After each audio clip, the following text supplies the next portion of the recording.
a half hour to 40 minutes, Marie Davis from 100,000 Opportunities Initiative will facilitate a Q&A with the presenters using your questions for the remaining time of the webinar. If you have trouble with sound or other technical challenges with the webinar, please send us a message and we'll try to send you a link to the Click Meeting FAQ. We'll be posting a recording of this webinar and copies of the presentations on our website within the next week. We'll follow up with an email to let you know when they're posted. I'm going to start off by talking a little bit about why we wanted to hold this webinar today. Shahrazad Longlade from JobsFirstNYC will then follow by sharing some of the findings from their recent research on alternatives to online pre-hire assessments. Then Shahrazad will briefly introduce our three presenters and they'll begin. Many people are talking about our tight labor market today. What does that mean? Well, the unemployment rate in Massachusetts as of April 2018 is 3.5%, and in New York State, it's 4.6%. New York City is at 4.3%. The national rate is 3.9%. And while this doesn't include people who have given up looking for work or who would like to work more, underemployed people, estimates that include those numbers are at their lowest levels in both states, 7.4% in Massachusetts and 8.7% in New York, since early 2008 before the Great Recession. We also still have people left on the sidelines who haven't re-entered the labor market or participated in the labor force for the first time. Employers we work with have been talking about the challenges they are having finding and retaining talent. While some employers have begun changing their hiring practices to deal with this challenge, many still have not. We wanted to use our time today to share some examples of new recruitment and retention solutions that are showing early signs of success. Shahrazad will now share some of the related findings from their recent report. Good morning, everyone. This is Shahrazad Langlade with JobsFirstNYC. I would also like to echo Raija that we are absolutely thrilled to co-host this webinar and for the generous time of our presenters today. JobsFirstNYC is a nonprofit intermediary focused on developing and designing workforce solutions specific to the crisis of out-of-school and out-of-work young adults in New York City.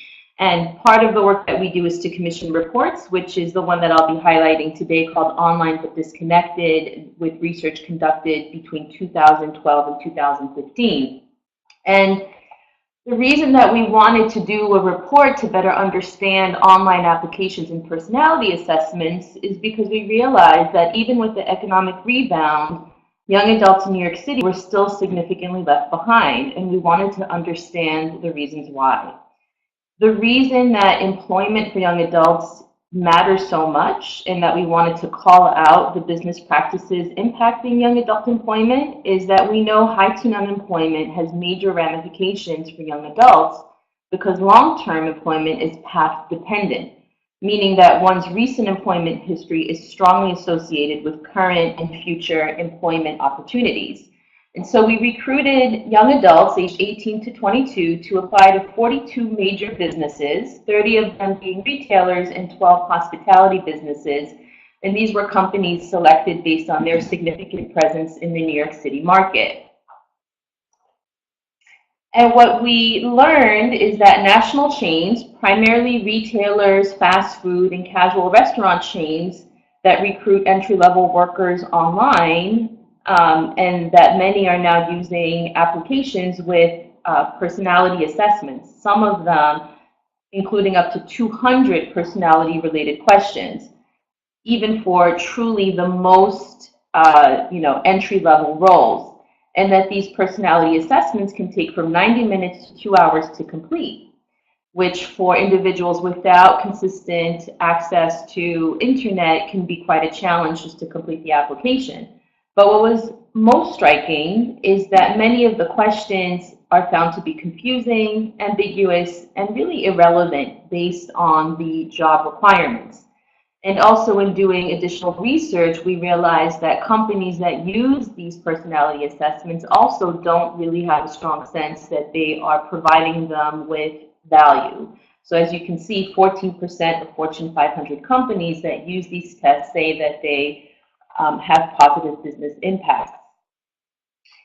So here's an example of one of the questions that we wanted to share. If you were asked which adjective describes you at work, positive or careful, and you had to select one, which one would you select? And again, for the young adult that has never worked before and may not understand the context of these questions, you can see why this could be challenging to answer. Bless you. Pre-employment testing has recently exploded in popularity, with as many as 60% of today's jobs requiring a personality test before interview. However, there's really no evidence that individuals selected on the basis of personality tests prove to be better workers, specifically in hospitality and retail jobs, than individuals selected because of their customer service or relevant experience. And again, research shows that only 5% of an employee's job success is related to personality. Again, another example of how this type of questionnaire might confuse someone applying for an entry-level cashier role or retail position. Here it's related to extroverts, which is a value or characteristic that a company might want in someone with a customer-facing role, where they're being asked to select the statement that most refers to them. So I almost never feel bored at parties. It's easy for people to see my moods. Almost none of my friends are quiet and reserved. It does make you wonder how this relates to someone's ability to be effective in a job. So what we wanted to do is understanding that there were barriers for young adults applying for entry-level roles is to identify and share some examples of alternative opportunities that we identified. And we appreciate that many companies, due to the volume of applications you might receive, will need a process that helps you manage that volume. So we're not necessarily saying that online applications need to go away. We're more focused on the personality assessments and offering alternative ways to think about that. And if you're truly looking for the best talent potential, really assessing how your use of personality assessments is really truly helping you, or maybe taking a look at some of the research we're outlining here and that it may not be. So the other 4 models that I'll highlight is Learn Up, which is here in the green logo. I'll start here. So Learn Up is utilized by Banana Republic, Sprint, Old Navy, AT&T, and many others. It's an online platform, and instead of submitting a job application, a candidate logs onto the platform where they access job-specific training modules and coaching. And after completing their online training, applications are automatically slotted into a set of interview times and assigned to an online job coach. The platform is underwritten by employers who have shared they realize significant savings in recruitment and hiring costs. On average, half of Learn Up candidates are hired, as opposed to 14% of those selected from online applications. Additionally, Learn Up applications also outperform peers on measures of job performance, and 30% are more likely to be retained. The next model is called This Way Ahead, which is a program developed by The Gap, which is also the parent company of Banana Republic and Old Navy. And This Way Ahead is a 10-week paid internship program that enables eligible young adults to compete for entry-level jobs without completing an online personality assessment. Young adults are recruited by nonprofit partners, and they typically work 12 hours per week alongside store employee mentors while being coached by nonprofit partners to overcome work hurdles. After the 10-week program, about 3/4 of This Way graduates receive job offers. And this program is currently offered in 12 cities in the US and 2 in the UK. The Gap reports that hiring retention among program graduates is twice the rate of their non-program peers, and that they exhibit higher engagement and are more ethnically diverse. In September 2016, they announced they would fill 5% of all entry-level openings with This Way Ahead graduates and expect 10,000 teams to participate by 2020. So they're really finding a way to scale this program and engage as many young adults as possible. The next model I'd like to highlight is the Swiss Post Solutions Leadership Academy. This is an award-winning leadership academy. They're one of the largest global administrative services outsourcing companies, and they work with colleges and community organizations to recruit young adults for training in experiential learning, leadership development, and customer service. Successful graduates of the Leadership Academy are then hired by Swiss Post Solutions as entry-level employees. And during the past 5 years, the company has hired 95% of their graduates from the academy. And then lastly, an example from Chipotle. So Marie Davis, our Q&A moderator, has spent many years at Chipotle before joining 100,000 Opportunities. So I hope I get this right.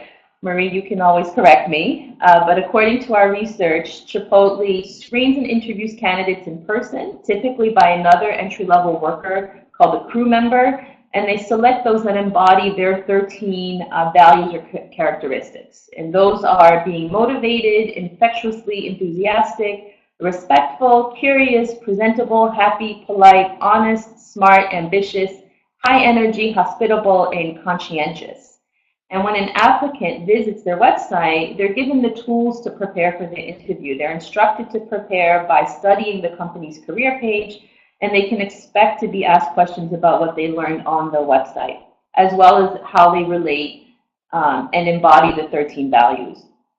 Also, being hired in an entry-level role at Chipotle is just the beginning, as they have a strong practice of internal promotion and also clear pathways for advancement, with 95% of the restaurant managers beginning as crew members. Lastly, they're truly a leader in hiring young adults, especially those out of school and out of work, having hired 46,000 young adults in positions between 2015 and 2016. And so again, these are different models, and we really want to spend some time today to share with you different ways that you can think about incorporating some of these models into your system. So some of the early recommendations listed here is just do your own assessment if personality assessments, online personality assessments are really working in providing you with the diverse and skilled workers that you need. Think about expanding or replicating existing models or develop your own. Utilize skills-based applications to identify job seekers. Create direct pipelines to HR staff so that young adults can be interviewed in lieu of taking an assessment. Provide multiple options for sourcing applications, such as in-store kiosks and paper applications for individuals that may not have access to the internet. Partner with workforce organizations for talent access, sourcing, and support. Many nonprofits are looking to help young adults and other workers get connected to employment. And lastly, think about reading our report where the link is provided in the messages. So I'm really thrilled to be able to introduce our three presenters today, which will be Erin Bence of the Center for Open Hiring at Greyston, followed by Marie Downey from Best Hospitality Training, and Jordan Runge of Manage by Q. And again, closing us out will be Marie Davis with 100,000 Opportunities Initiative for our Q&A. So I'll hand it over now to Erin. Oops. Sorry, there we go. Hello everyone, thank you. My name is Erin Bence, and I'm a Unilever partner to the Center for Open Hiring at Greyston. And today I'll be telling you a little bit about Greyston's innovative approach to recruitment, which is the open hiring model. So open hiring as it's practiced at Greyston Bakery is hiring the next person through the door with no questions asked. No application, no background check, no interviews, but an opportunity who has been excluded from the workforce to develop a career. We are not concerned with their past or anything that they've been facing before. We're only concerned with what they're going to do in the future. When you walk into the Greyston Bakery, which is located in Southwest Yonkers, there's a physical list of individuals who are facing barriers and have been excluded from the work of a career. This is the beginning of the open hiring journey and a sign of hope and initiative to help individuals change their lives. Signs up on the list, Greyston contacts the next individual as soon as a job is available. While there's often a 6-month waiting list for people to get an opportunity, this signifies that people who are actually signed up to work are the people that really need employment. During the apprenticeship program, individuals go through an orientation with hard and soft skills training, work readiness, and they go through ongoing evaluation along with wraparound services to prepare them for a full-time role. Once an employee graduates the apprenticeship program in either 6 to 10 months, they become full-time employees with complete benefits, union membership, and ongoing support and opportunity to grow and develop their careers as well as their involvement within the community of Yonkers.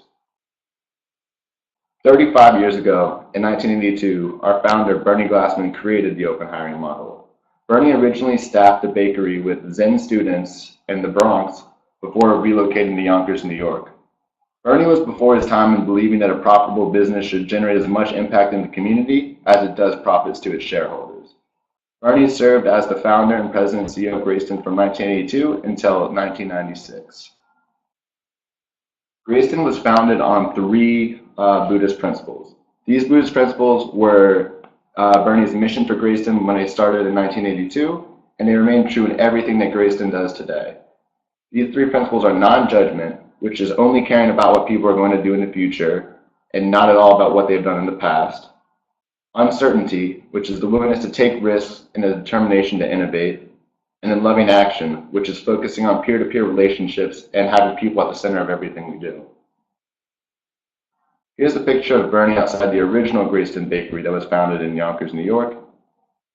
And then this is a picture of the Greyston Bakery when they moved in 2003, right down the street from the original location to keep up with increased demand. The bakery, located on the Yonkers waterfront today, makes 35,000 pounds of brownies a day, $7 million a year, all hiring people through the open hiring model. While many people may not have heard of Greyston Bakery before, there's a good chance they've enjoyed their brownies in Ben & Jerry's chocolate fudge brownie ice cream, non-dairy chocolate fudge brownie, half-baked, and pint slices. Bernie Glassman met Ben Cohen, Ben from Ben & Jerry's, in 1987, and 1 year later, Greyston and Ben & Jerry's created chocolate fudge brownie, which has been a top 5 seller ever since. Building on the partnership with Unilever, who purchased Ben & Jerry's in 2000, Unilever has begun piloting an adaptation of the open hiring model, which they call values-led hiring, and is a cornerstone partner for the Center for Open Hiring, which explains my role here. And in addition to Ben & Jerry's inclusions, Greyston produces brownies for Delta Airlines, Whole Foods, and is available through e-commerce. So while there's a big social mission behind everything that happens at Greyston Bakery, it's also good for business.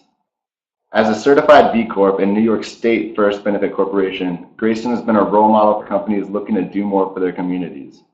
Profits from the bakery feed right into the parent organization, which is the nonprofit Grayson Foundation.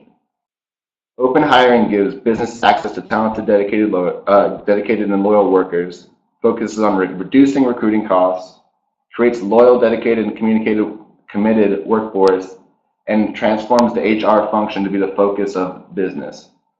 While open hiring helps the individual who is employed, it also helps their family, their children, and people that they interact with so that they can become better community members. And open hiring can attract people looking to have business with purpose. While about $124 billion are spent annually on talent acquisition and $74 billion is spent on recruiting alone, if we take some of that money and instead of investing in screening people out of employment and focus on screening people in, I think it would be better served. So the open hiring model goes beyond just recruitment. We ensure that everything is in place to help our employees succeed on the job despite whatever barriers they may be facing. Within Yonkers, Grayson has a collection of programs such as workforce development, which focuses on giving people training they need to be either have a job in security, building maintenance, or culinary arts. We have community programs focused on growing fresh vegetables for the people of Yonkers and create 28,000 pounds of fresh produce a year, as well as focusing on educating children on health benefits and environment. And then we have the Isan House, which provides a safe home for 45 adults that are suffering through HIV and chronic homelessness and sometimes addiction. And they provide all the legal counseling, housing, 3 meals a day, as well as case-related help. So Greyston is one bakery with an innovative idea, but we are in a position to share what we know with organizations looking to embrace inclusive. So in June 12th, we're going to be launching the Center for Open Hiring. So while Greyston has been a prime example of inclusive business practices since 1982, the time is now to take what we have done in Yonkers and scale our efforts in order to make the biggest impact and truly create an inclusive workforce. So we are officially launching on June 12th to share what we know and to give the lessons and practices that we have learned over 35 years. So the Center for Open Hiring is primarily focused on 3 pillars: education and training, research and programs, and advisory services. Through education and training, we're enabling businesses to experience and learn how to implement open hiring. And we offer strategy sessions, workshops, convenings, internships, and fellowships. Through research and programs, the bakery as well as the foundation serve as a living lab to study impact and outcomes of open hiring. We'll have research, analyze, and develop new programs, all to support open hiring. Advisory services will be focused on organizational diagnostics, pilot plans, communication strategy, and benchmarking best practices. Here's a picture of the Grayson Foundation, which is located at the historic 1855 Ethan Flag House, and it serves as a physical center for open hiring in Yonkers. This is actually where I go to work every day, and it hosts offices and convening spaces. Connected to that building is over 6,000 square feet of available space that we focused on classrooms, workshop sessions, has a commercial kitchen, and it'll be an event space that could all be hosted with open hiring employees. Systems change happens around radical ideas. Our goal is to create an inclusive workforce where everyone who wants a job can have that opportunity. In order to create this workforce, we need to inspire systems change and scale our efforts by working with other organizations. We aren't suggesting that everyone that adopts open hiring or some sort of version of it hires everyone with a physical list and gives questions, exactly no questions asked like we do in Greyston Bakery in Yonkers, but we're asking people to take a look at their hiring practices and see where there's ways to be more inclusive. We ask people to start with one job and then kind of build from there. Look at application processes, look at training, look at everything that's involved with the human capital strategy, and find more ways to help people get opportunities. At the end of the day, it's all about the people. At Greyston Bakery, we don't hire people to bake brownies. We bake brownies to hire people. And we focus on giving people the opportunity to have the dignity of work and to give back to their communities. We'll be sending this PowerPoint out to everyone after this, but there's plenty of ways to get involved. We have an upcoming launch event on June 12th. We have an e-brochure where you can learn more about what we're doing through open hiring and through the center. And then we're going to be co-hosting, right after the launch, a site visit June 13th through 15th, co-hosted with Conscious Capitalism. And of course, our brownies are delicious, and you can purchase them through the website, and more brownies that are sold gives more opportunities for people to build brownies in Yonkers. Thank you, everyone.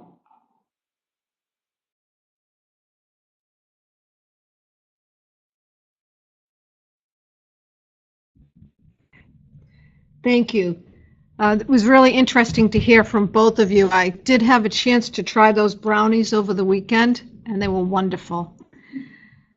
And the first speaker, so my name is Marie Downey, and I work with BEST, a nonprofit workforce development agency focused exclusively on the hospitality industry, and in particular jobs in housekeeping and food and beverage classifications, because they're the largest classifications in the industry. We work with over 40 employers, and I know the personality tests that you're talking about. Fortunately, we're able to call employers directly, but those online applications are cumbersome, and they do take an awful lot of time, and I think some very good people get screened out. But it's interesting in hospitality that personalities do matter. I'm not sure the tests are what gets us to the personality. We have so many different brands we're working with. Some hotels are looking for people that are very reserved, where other hotels are looking for people that are outgoing or sassy. So it runs the whole gamut. Anyway, BEST's model combines pre-employment and incumbent worker training. We provide upskilling services, Unite Here Local 26 incumbent hotel workers, and we train hardworking low-income individuals looking to secure better jobs and succeed in the well-paying available union positions. So we rely on this stakeholder network to succeed in our mission. The strong and engaged employer partners provide input to all aspects of our program. Their involvement goes well beyond hiring our graduates. Their knowledge and expertise have impacted the way we conduct recruitment, training, and placement, and they've helped develop the curriculum for all our classes and trainings. Then Unite Here Local 26 Hotel Workers Union, they have really created life-changing jobs for entry-level hotel workers and beyond. BEST is the contractual provider for the education and training services to Local 26 incumbent hotel workers.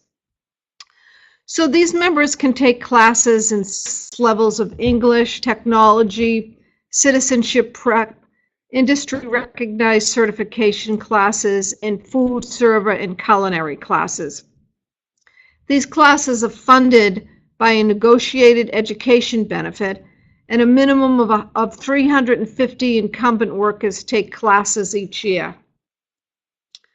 Our public and private funders support our comprehensive 150-hour Department of Labor registered housekeeping pre-apprenticeship program for job seekers. Trainees participate in a comprehensive assessment process, contextualized training with active student participation, and career coaching that leads to placement and a quality job with comprehensive benefits. And then once hired into these positions, workers can continue to take classes at BEST. We train about 80 to 100 job seekers per year, but we expect this number to increase as the industry grows. We're currently exploring shorter-term training models as well as online or hybrid approaches. We work with community organizations to refer candidates to training programs that may be better suited for them. And our staff participates in the sharing of best practices across different areas of the work we do. And finally, our volunteers provide additional support when needed that allows our clients to reach their goals, whether it's through tutoring or mentoring services.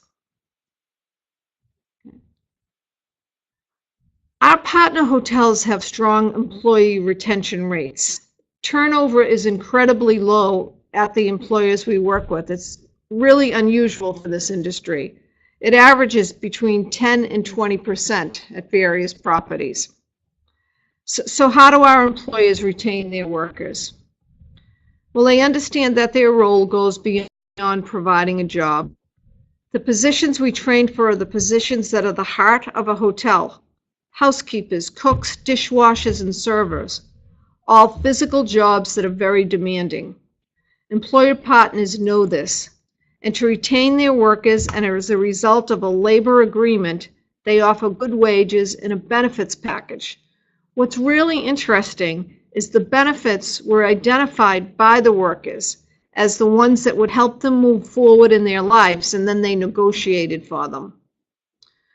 Most of these workers are earning $21.45 within their first year of starting for these entry-level positions, and the benefits include excellent low-cost health insurance, ongoing education and industry-specific training at BEST, access to legal support, a first-time homebuyers grant, vacation time, sick time, short-term disability, and more.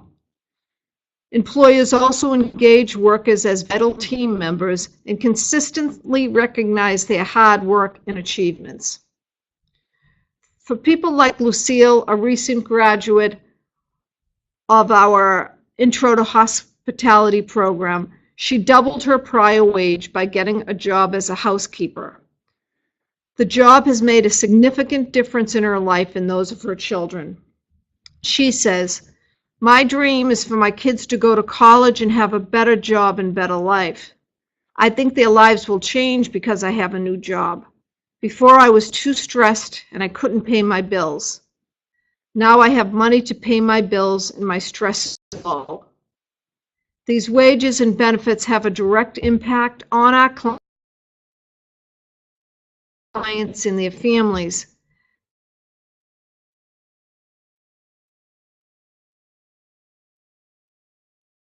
But it doesn't. Clients working at a hotel provides them with a sense of belonging. Tanisha, another best graduate experience. It makes me feel good, honestly. My job is good for your body, your mind, and your outlook. I feel like what I'm doing is part of something bigger, and it's important. What I do on the job doesn't go unnoticed. The people who work there have been there for years. They become like your family. People really care. As you can see, BEST does have strong placement and retention rates. Of course, the pre-screening, quality jobs, and sense of belonging workers feel are the reason for this success.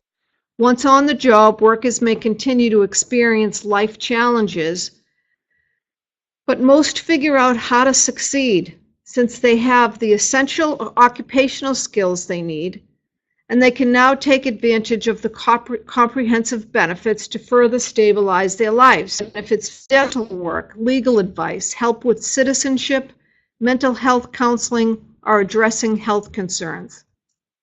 And for those who need additional support services, BEST career coaches and mentors are there to support them through various stages along the way. Many of these graduates will stay in the industry that they are placed in for years to come.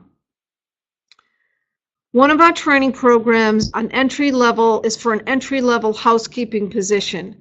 It's the largest classification in the hotel and a great way to get your foot in the industry. A housekeeping job is not a low-skilled job. Housekeepers learn about bloodborne pathogens, ergonomics, chemical safety, understanding diversity, technology, handling difficult customers, and much more.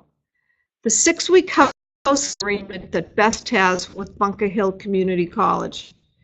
And through an agreement with Mayor Walsh's office in Boston, BEST is able to offer free tuition for associate's degrees in hospitality at Bunker Hill Community College.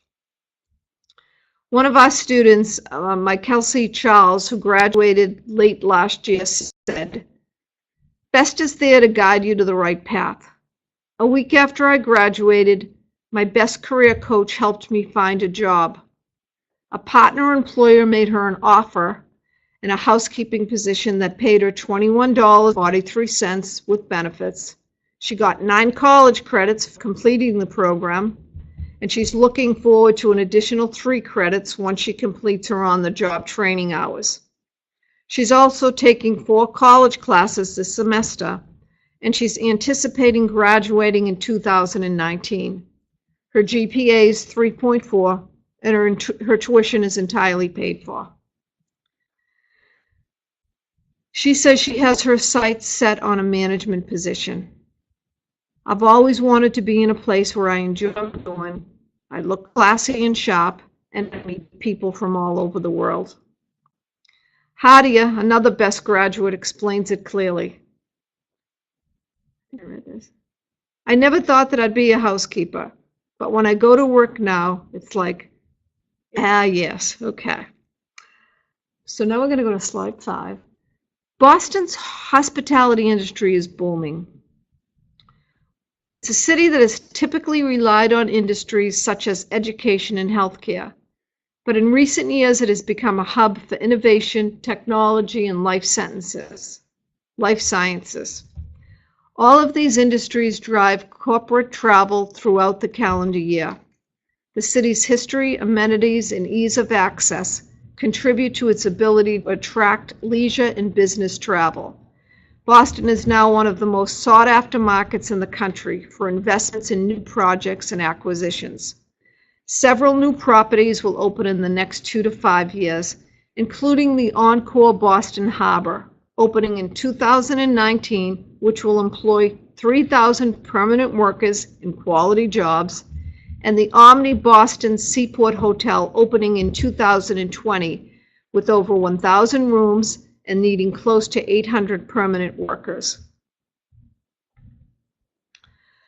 The hospitality industry in Boston shows no signs of slowing down, neither are we. Best opened a second training center in November 2016 in the Dudley Square area of Boston, and will be opening a training center in the new Omni Boston Seaport Hotel when it opens in 2010. We'll be training incumbent workers as well as those looking for good jobs in the industry. The groundbreaking is set to happen tomorrow, and we can't wait to see the results. Best response to demand for talent. From my experience, many training providers focus solely on building relationship with employers based on hiring and not job quality or retention. A true partnership such as the one we have evolved over the years and includes the employers, the funders, the union, and the employees. We will continue to evolve as the industry and the population we serve shift. Our partnership with employers is dynamic. We have a relationship built on respect, of knowledge, of experience, and of intention. And the conversation is constantly changing. Our training model adapts to this conversation to ensure we remain at the forefront. As I mentioned previously, Best opened a training center in Dudley Square a year ago, and this was in response to the industry and union's desire to further diversify the workforce. Though Best graduates now working in Boston hotels come from 88 different countries and speak 48 languages, the U.S.-born African-American population is underrepresented. The Dudley Square neighborhood has the highest concentration of low-income African-Americans, and we are actively recruiting for our training programs. For our client, Katrina, moving from unemployed to employed changed her outlook on life. As a young African-American woman growing up with different low-wage jobs in retail, I developed a frustrated and negative outlook. I used to be a negative thinker, full of self-doubt. Now I have the confidence and tools to do what I need. Katrina says her job has impacted her daughter. We're doing a lot of things now, and situations that used to stress me out don't anymore. I can tell that she notices, and she's reaping the benefits. In conclusion, Best's recruitment training and placement model works because of the contribution of our employer partners to its development and the quality of the jobs offered as a result of the efforts of Local 26 hotel workers. This class graduated 2 weeks ago, and several have jobs already. Many of these graduates will continue to take classes at Best to improve their English or tech skills, or to make additional money by training to pick up shifts as banquet servers, where they'll typically earn about $35 per hour.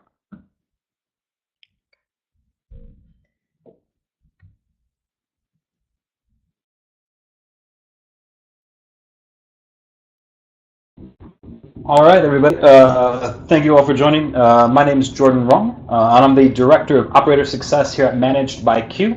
So I lead the team that recruits and trains all of Q's non-exempt employees in New York, San Francisco, LA, and Chicago.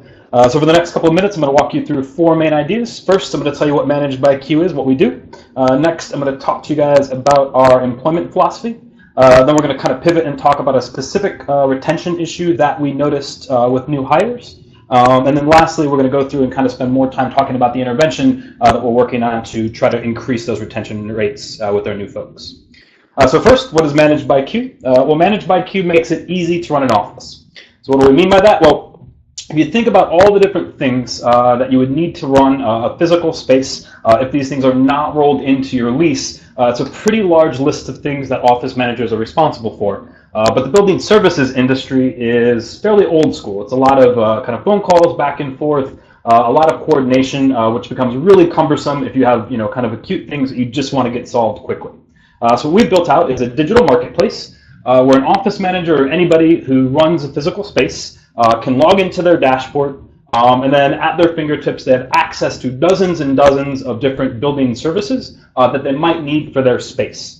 And everything then is handled kind of through our digital marketplace, where when you click in to request a service, you're able to request quotes from multiple vendors after you fill out kind of a questionnaire to get more details about what you would need to do to deliver that service. Then you see the quotes that have been presented to you, and you can interact, select your vendor, and kind of get started with the service all online without having to go through dozens of phone calls and all the back and forth that you typically have to do within office services.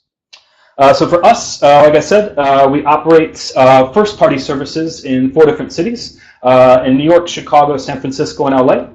The other kind of important piece of this presentation is just to note that Managed by Q is a startup. So we were founded back in New York in 2014. We've grown since then, and we also have, again, a marketplace up in Boston, but no first-party services. So kind of the next thing I want to talk to you guys about is our employment model and kind of the way that we view our people. So we now offer a number of different service lines, first-party services within our cities. So we have cleaning, so day and nighttime cleaning. We have maintenance services, which is handy person as well as helper sessions. Helper is just a little bit less skilled than handy person. And then we just opened up this year a line of administrative staffing with everything from receptionist up to office manager. What we're going to be focusing on for the rest of the presentation is really our cleaning, because that's the bread and butter of our first-party services. When we were founded back in 2014, that was kind of the first service that we rolled out, and that represents a large portion of the business today. So with our folks, when you think about the cleaning industry and the industry itself, there's a whole bunch of turnover. It's really, really high for cleaning. So the stats that you can find online is anywhere between 100 to 300% turnover every single year.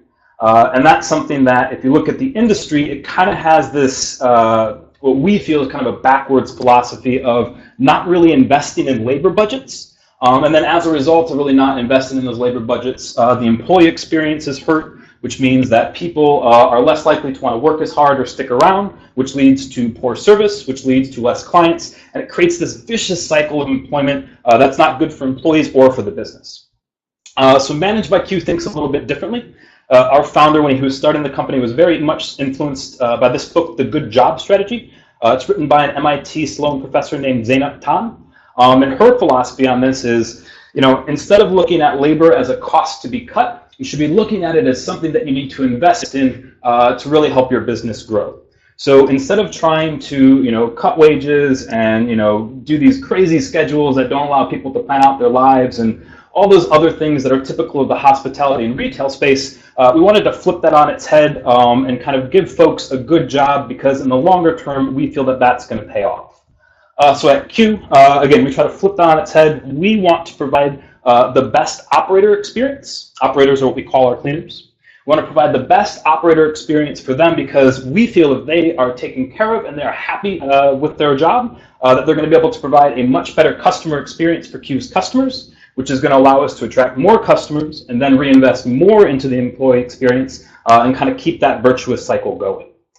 So whenever we hire folks at Q, regardless of the service line that you're in, everybody is going to be a W-2 employee. Our scheduling is very flexible. It meets your needs, and it's a recurring schedule, which means it's not something where you look on Sunday afternoons to see what the rest of your week looks like, and you have to react from there. But we give recurring schedules where folks have predictable amounts of hours per week. They know where they're supposed to be ahead of time, so it's none of this always kind of being off balance. But you can really kind of plan your life around work. We have full health insurance, so that's full health, dental, and vision. We have the same plans throughout the company, so everybody from our CEO down to our cleaners has access to the same health insurance plan, and there's no employee contribution for the base plan. We also have a 401k matching program, where every dollar that you set aside, Q will match that 50% up to your first 6% you set aside. And we also have a stock option program, which we think really sets us apart from other companies. So every year we give away a certain percentage of the company to any of our operators that have been with us for at least a year. Because again, we feel that the folks that help us to build the business should be the ones that reap the reward as we continue to be successful. And as a result of kind of these things that we've put in place, we've really carved out a good employer brand. We've gotten some really good positive press, which has really helped us to attract some great people in those cities that we operate in. But like I said, we did notice kind of a specific issue that we wanted to try to solve. So for us, with our turnover rates, these are actually the graphs that you can see on the screen. The green one that's on the bottom represents the employee turnover for folks that have been with us for at least 3 months, whereas the blue line above, that's really higher and really variable, that represents kind of new hires that have been with us for less than 3 months. And so we noticed that there's this really big difference between people that can clear that first 3 months versus folks that are going to struggle that and maybe turn over. So what we wanted to do is kind of really investigate to see what's going on, to see what we could do to better support our new hires. So when we went through and we did our kind of analysis of why folks are leaving, you can see on the screen both the involuntary and the voluntary turnover reasons, the top 3. But regardless of kind of which of those it was, we noticed, or at least we felt at the time, that excessive absences were kind of a harbinger of things to come.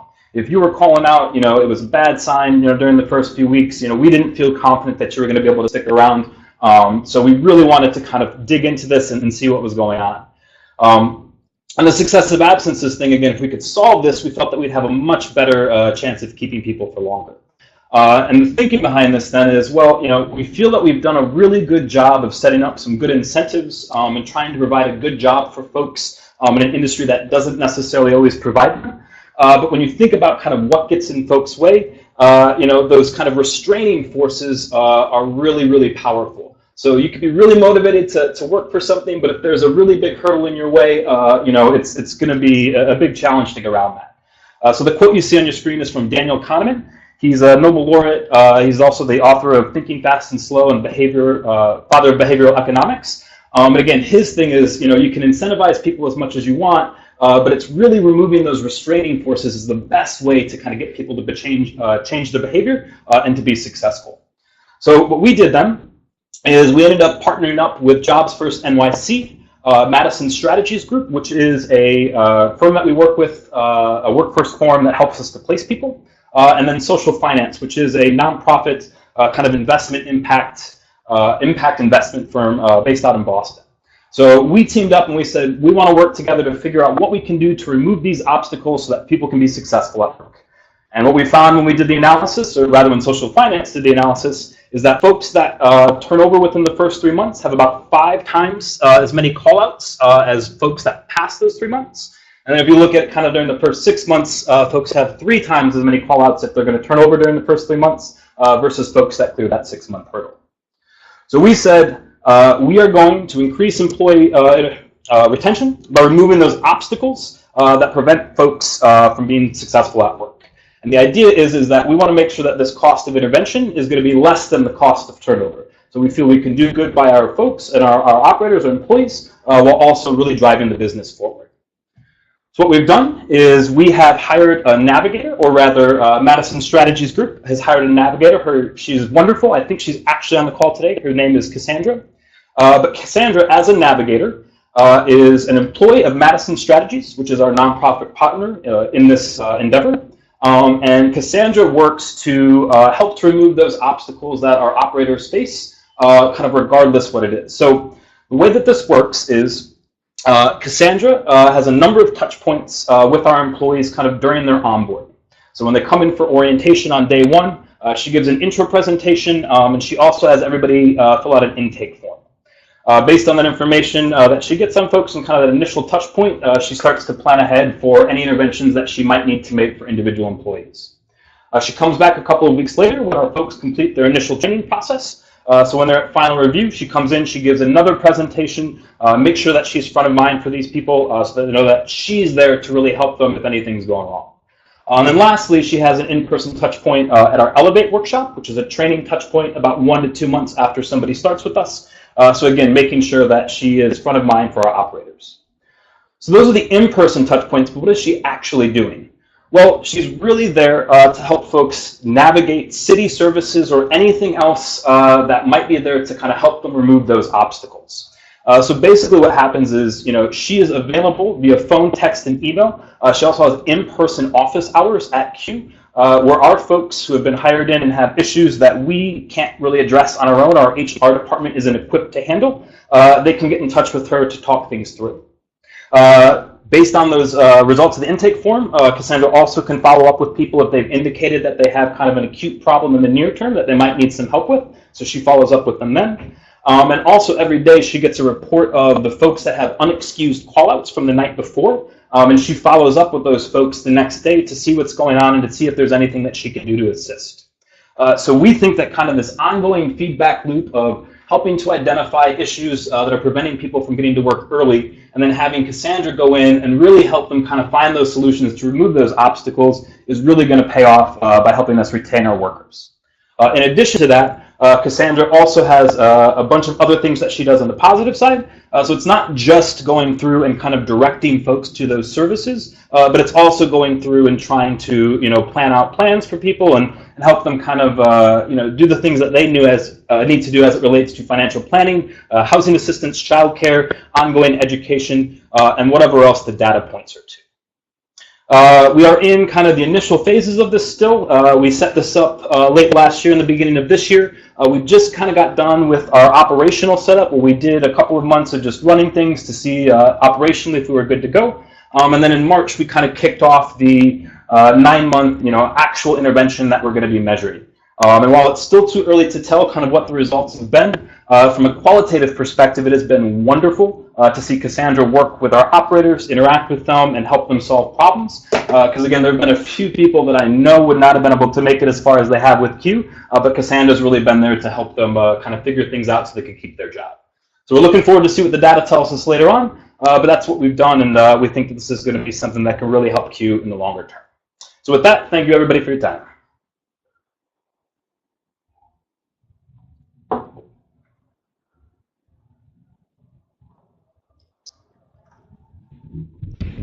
So now we'll have Marie Davis support some moderated Q&A.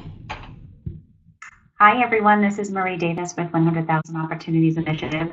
It is great to be here. I was taking so many notes though. I almost wish I was one of the attendees like all of you where I could just take notes and put questions on the side. And well, I did put the questions on the side for this, but I do want to dive in because I'm sure many of you have questions and have been taking down notes. Just as I have over the past almost hour. A couple of questions did come in that were addressed to Aaron from Greyston Bakery, Unilever. Aaron, 2 questions that came in. One was, could you explain what you mean by open hiring? And the second part has to do with the apprenticeship phase. Do those people that are hired, are they paid during the apprenticeship phase as well? So I will let Aaron, I'll let you take it from there, and then we'll continue on with questions. Thanks, Marie. So to address the first question, so open hiring as it's defined by Greyston Bakery is giving a job, no questions asked. That's where there's that physical list, people sign up, and as soon as a job is available, no application, no interview, no background check, just making sure that someone's legally able to work in the US, and that's it. And then once the job is available, they're hired. The open hiring model is the model that goes beyond just the recruitment, but it provides all the wraparound services and everything that's necessary to help someone succeed on the job. To address the second question, so the apprenticeship is what you go through once your job is available and someone is on the list and they're invited to work. They're invited to the apprenticeship program. The apprenticeship is paid, and it's 6 to 10 months, depending on if there's any absences or any other issues that go on, if everything goes properly. And it is paid, and then once you go through that program, you have a full-time role with union benefits and everything that's involved with a full-time role.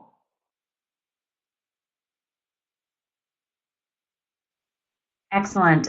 Thanks, Aaron. And speaking of the open hiring, that is something that many people hear about. I actually was able to see it firsthand. So I was at Greyston Bakery where I saw the list and where people come in and sign up.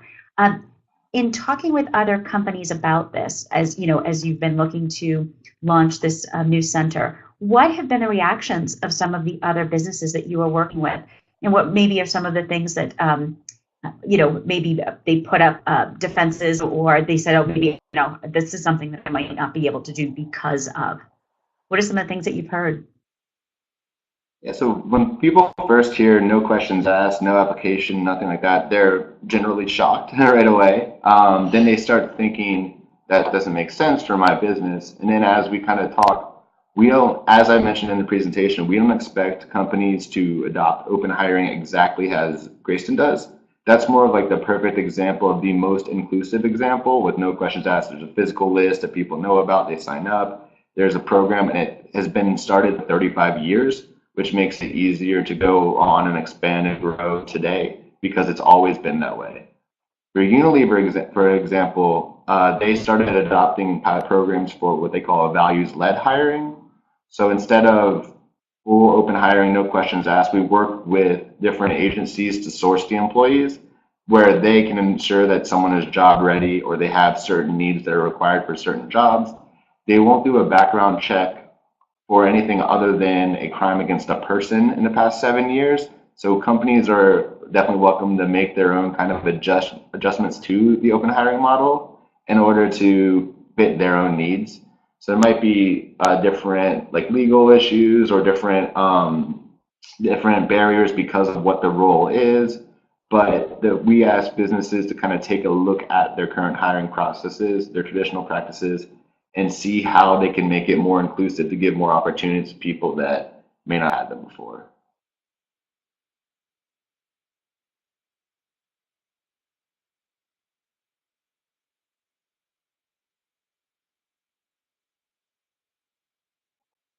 Thanks, Erin. That was really helpful. Sorry about that. I lost internet. I just had a panic attack. I lost the internet connection, but I am back.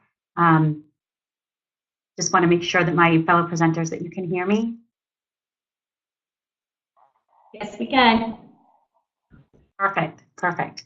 Okay, so a couple of other questions that had come up. This one was for Marie Downey and the group.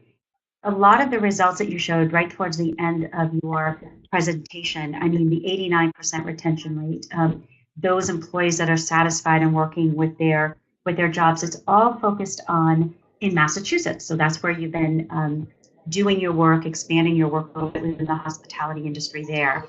Are you looking to scale at all in regards to the work that you're doing, or almost train the trainer role so that, especially for employers, you know, throughout the hospitality industry across the country, that they would be able to use that as well? There are programs across the country that they have some of the components of BEST. In places where you have a strong labor management partnership in hospitality, like in New York, Las Vegas, Los Angeles, San Francisco, there's now one that just opened up in Miami. There's one opening up in Atlantic City and in Seattle and Philadelphia. And we all share best practices among us. And as far as BEST has already started to work with other community organizations here in Boston to share our model with them.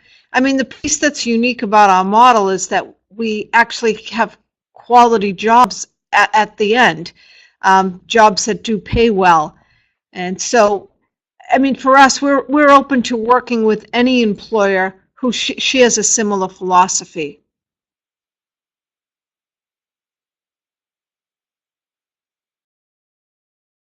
And to follow up with that, one question that I had as well that had come up was, what about the employers that you have? I think you said about over 40 employers that were working with you and that were partners with you. Do you have specific requirements from them? I know, you know, you're doing all of the work, you're putting all the training components together to make sure they get great employees, but on the receiving end for these employees, do you have, whether it's an MOU or something that these employers have to follow that where you recognize best practices for the work that they're doing? Yes, we have MOAs with all of the employers, and they come in and they teach in the classes, they allow job shadowing, they help with job interviewing, they interview all of our graduates, and they'll give feedback if there's a reason why somebody is not getting a position. But for the most part, we do have a 89% placement rate, and if someone's not right for the employers we're working with, we'll continue to work with that person to get them a job elsewhere. Excellent. I think it's something that's important for the employers. I mean, my representing over 50 employers that are out there, I want to make sure that, again, that best practices are always recognized, so that when there are, great training programs that you're offering, they are eligible for them, they're ready to go, and again, they're setting up their own employees for success as well.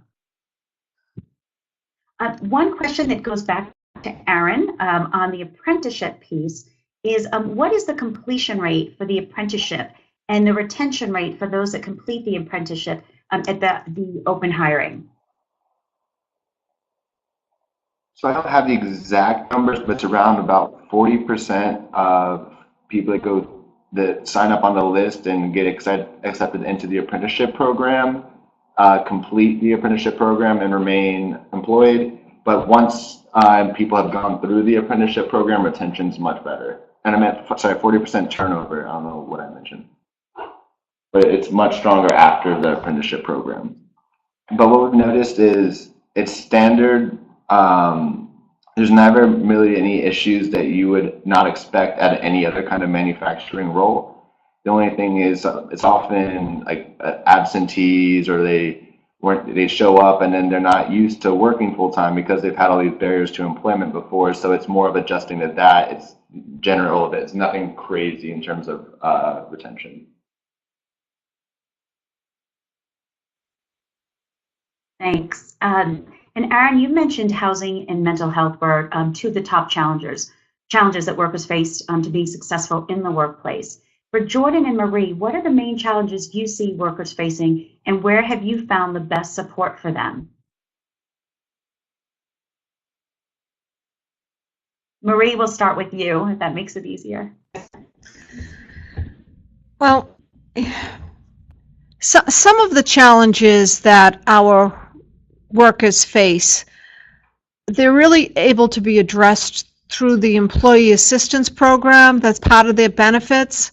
So if they need quick access to mental health counseling or substance abuse because of a family member, I mean, the housing challenge is certainly one that we face, that there are no simple answers with it, unfortunately. And you know, there's a lack of affordable housing in this area. So we find people having to move further and further away from the city if they're not able to stay with family. But for most other issues, including a legal issue, you know, it's like people have now entered a middle-class life where they're able to pick up a phone and have access to professionals.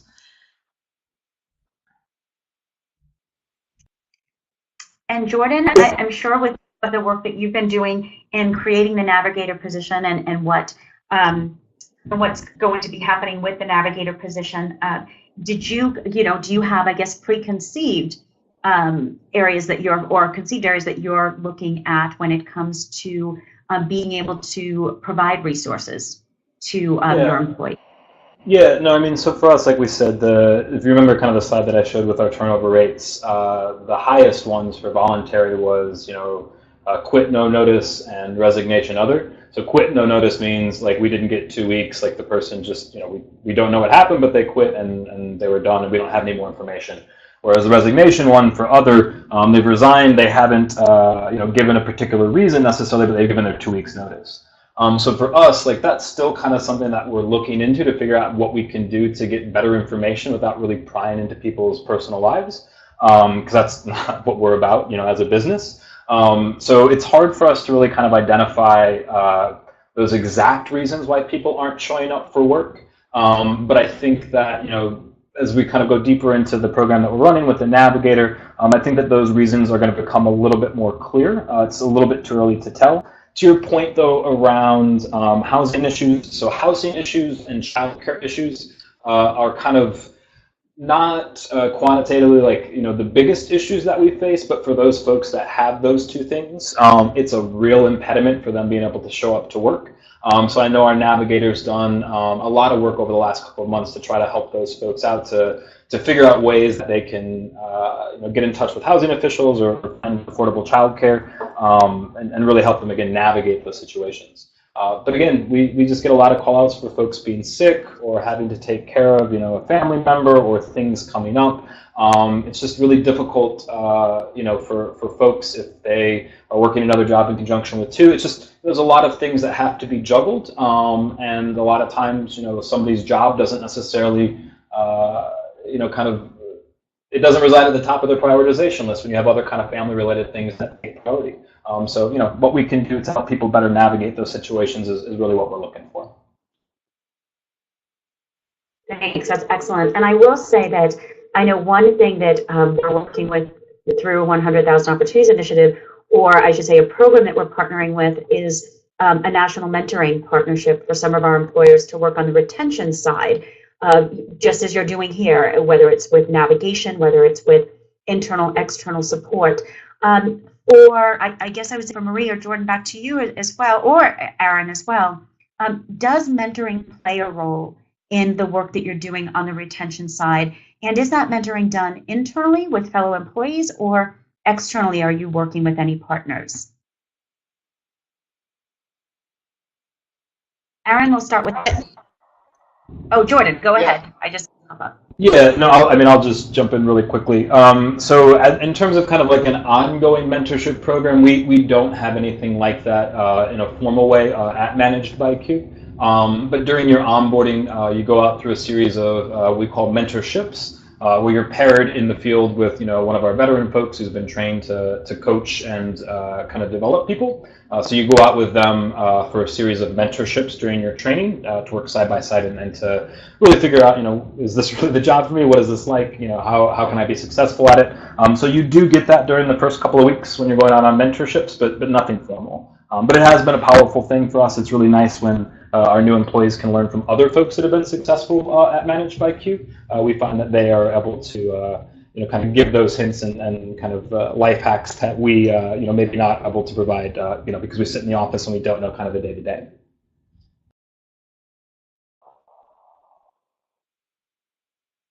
And yeah, from a Greyston perspective, so it's very similar to the navigator position at Managed by Q. We do have someone who's a partner from the Westchester Jewish Community Services, who we have as a role that's full-time at the bakery called a path maker. And what they do is they're separate from our HR function at the bakery. So it's someone that anyone, any baker, any employee can go to them if they have any problems, if they have any requests for help, whether they can't find housing, whether it's something with addiction, whether it's any kind of issues that happen on the bakery floor. They have that path maker that's there to help them in whatever way possible. We really just want to be able to help them not only be the best employee they can be, but be able to contribute back to their community and help them in any way that we can. And we also form partnerships both within Yonkers with My Brother's Keeper, for example, and other, like, throughout the community, through our community programs, that we try to help them in any way possible. Also, a lot of the bakers been promoted to become supervisors, so they can act as like an informal mentor to bakers and apprentices as they join.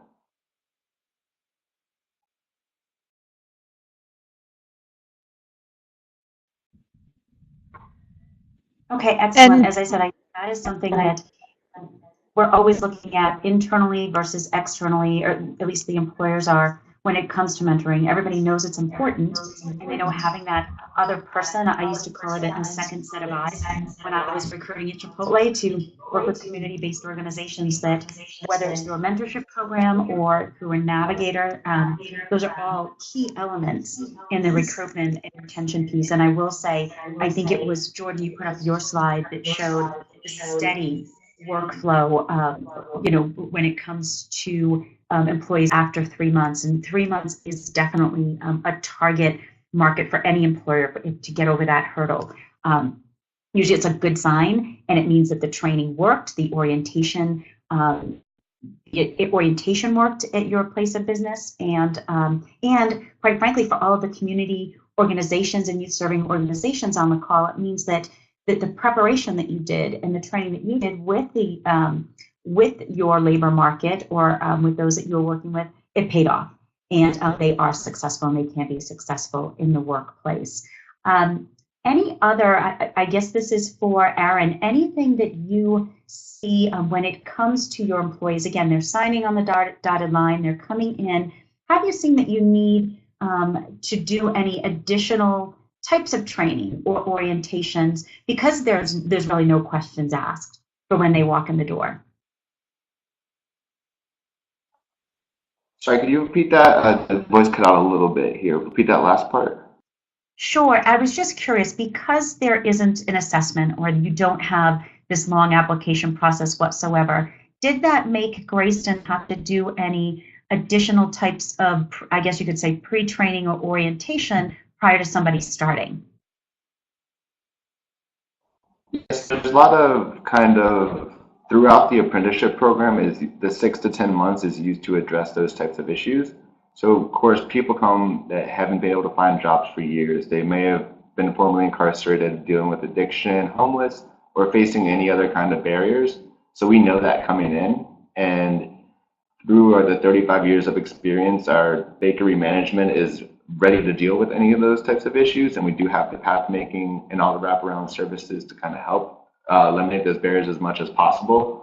But within the apprenticeship program, there's soft skills training. In addition to the hard skills training, there's orientation on culture. There's all these other kind of support systems that are built into the apprenticeship program that kind of help address any of those issues. And then in addition, through the wraparound services, we have workforce development. So if someone signs up and there's no position available yet, we can offer workforce development to help them find a job, offering different certifications so they can find jobs within security, building maintenance, and culinary arts, as well as develop all the soft skills training necessary to get a job. So Aaron, I'm thinking that all of the things that you do, all of the prep work, the apprenticeship, the soft skills training, all of that you're doing at Greyston, that leads directly into the Center for Open Hiring. That center really is to help others, for the most part, create similar trainings, or similar, I should say, apprenticeship programs. It doesn't have to be all or nothing, but can you tell a little bit more about what the training would look like for those that would be interested, especially on an employer side, to get involved through the center? Yeah, so as I mentioned in the presentation, what we're doing in Yonkers is excellent for Yonkers, excellent for the community, excellent for all those employees.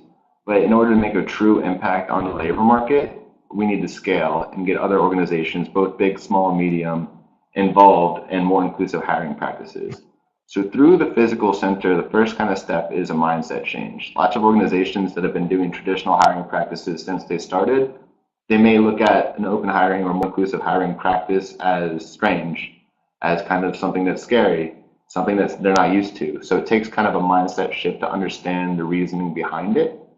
And then the trainings will go into kind of a diagnostic onto their current hiring practices, their current whatever industry they're in, whatever challenges they face in terms of recruitment and retention, and working with the shopping, learning from what Grayson has done, dealing with people of all different barriers for 35 years, learning from all the best practices, coming workshopping, focusing on actually how to implement these new inclusive hiring practices, whether it's as strongly inclusive as Grayson does it, or whether it's just opening the door to inclusivity to become more inclusive and give more opportunities to people. Grayson's going to be there through the center to be able to help an organization with whatever challenges they may be facing.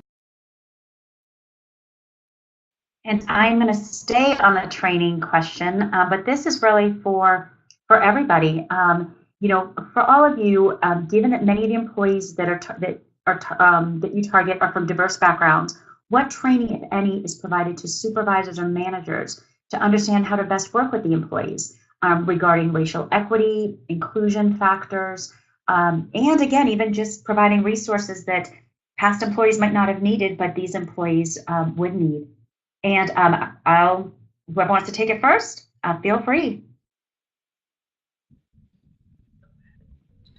So with the hotel employers that we work with, they've been used to working with a diverse population for over 30 years now. And each one of them has their own internal training structure that they do. And I know that their training is ongoing. Oftentimes on our end, it's, when working with our clients in our classes, we're working with folks from 10, 12 different countries. And the question we get from our employers when they hire from us is, what do you do differently? Your workers, your graduates come in and they sit with people that don't look like them. They'll sit with somebody else from a different culture, different race, different ethnicity. And so for us on our end, there is a lot that goes into the understanding diversity and teaching that. But we believe that our employers are doing, the management is doing that as well on their end.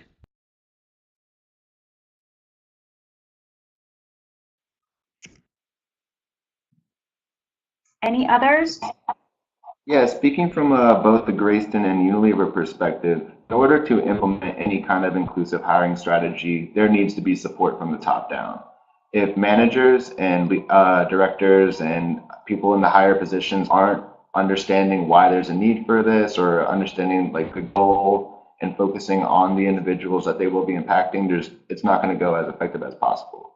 So as a result, it's very important for people to go through unconscious bias training, cultural immersions, to really understand what issues these potential employees may be going through.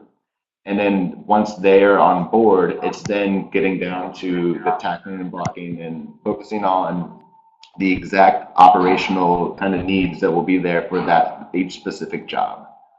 And one big thing is, well, this is again, inclusive hiring practices are great for the employees that are getting opportunities that never had them before. Sometimes it's even better for the traditional hires and the traditional managers who are now becoming more inclusive than their own right.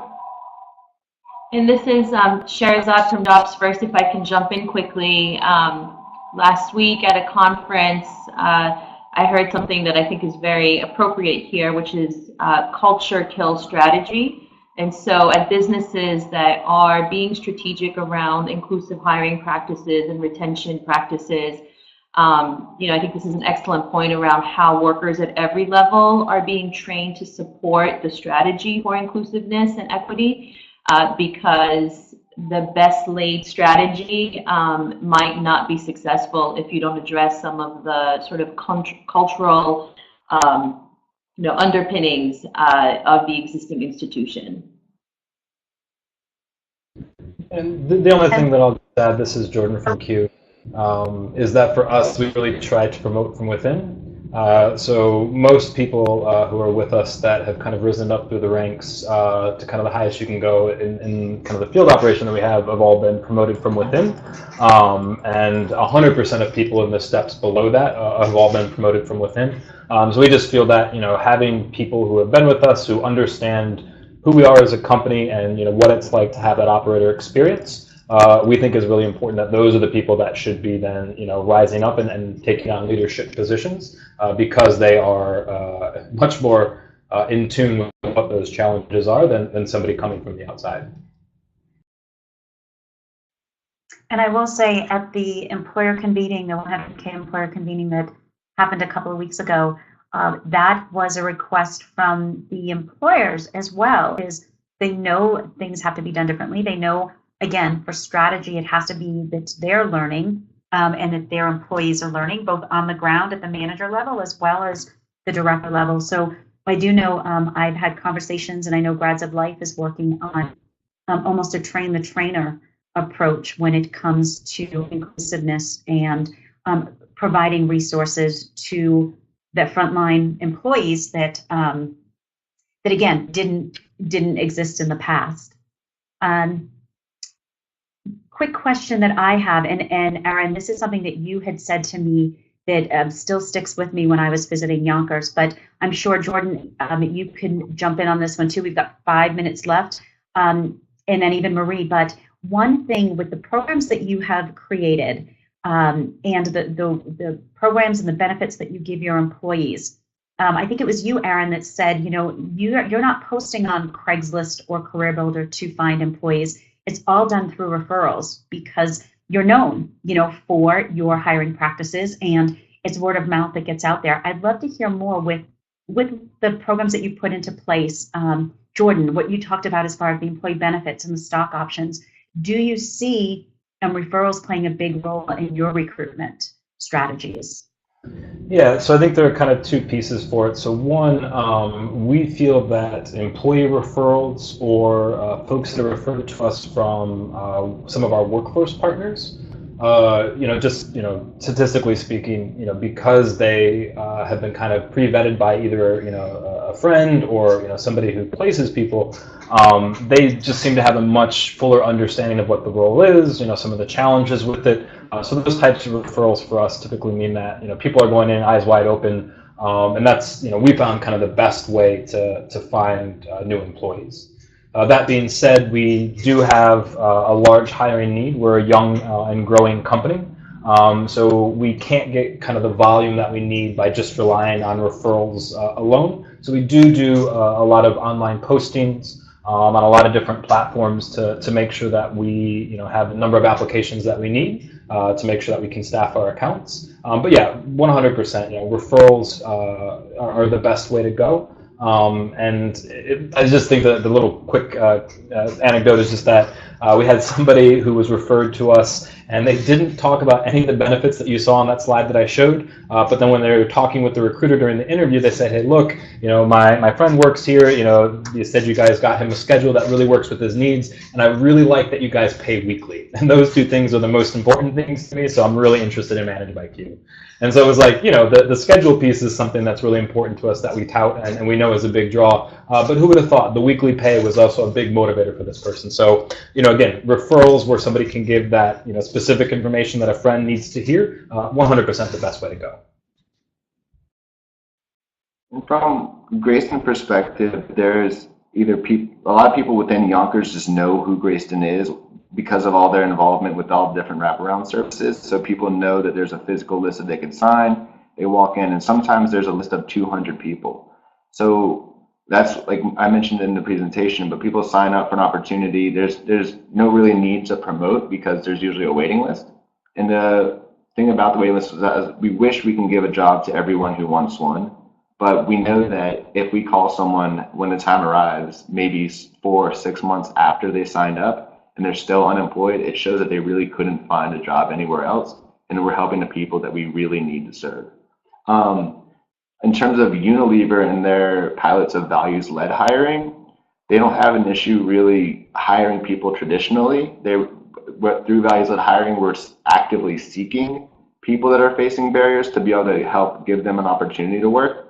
So through that, and there's sometimes in more rural areas and plants throughout the U.S., they'll focus on working with organizations that can source the employees that have issues. So people that are working with work readiness programs, people that are working with job development, people that are maybe they're refugees and they've been in contact with like Tent Foundation, for example, and they're looking for employees, people that are formerly incarcerated and are applying to jobs through 70 million jobs. So that is more of actually working with organizations to source the employees. And Greyston's actually in the process of opening up another bakery in the Netherlands, which will be focused directly on refugee hiring. So there's different ways that people that want to get involved with the center, they may want to hire specific people or focus on specific barriers. There's ability to do that.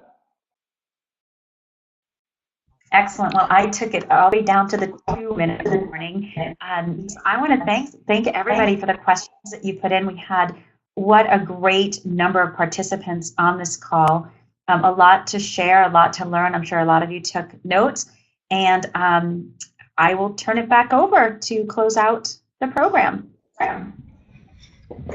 So I want to thank everyone for spending their time with us this late morning, early afternoon. And again, I want to remind folks that the webinar recording and presentations and materials will be shared with participants and also put up on our website within the next week or so. So we hope that this has been helpful to you, and we look forward to gathering together again soon. Thank you so much.